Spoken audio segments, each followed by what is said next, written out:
আমার পিছনে দেখতেছেন পদ্মা নদীর পার একটি খাল দিয়ে আমরা রাসেল বাইপাস সাপ উদ্ধার কাজে রওনা হলাম। দেখেন, যাদের বাড়িতে ঘরে সাপ দেখবেন আমাকে খবর দিবেন।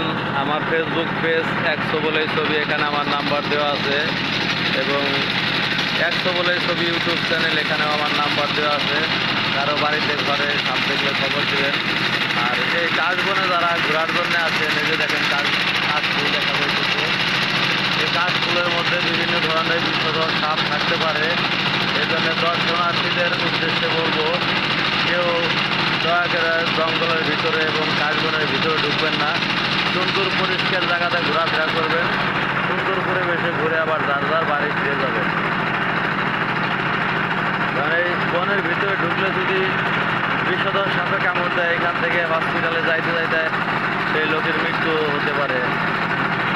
এই জন্যে দর্শনার্থীর উদ্দেশ্যে বলবো, কেউ দয়া করে ভিতরে যাবেন না, সুন্দর পরিবেশে ঘোরাফেরা করে রাস্তাতে চলে যাবেন।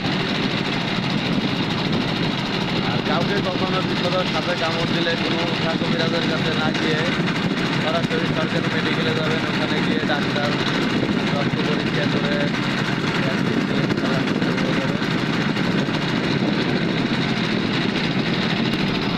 আমাদের ভিডিও ভালো লাগলে অবশ্যই লাইক, কমেন্ট, শেয়ার করবেন।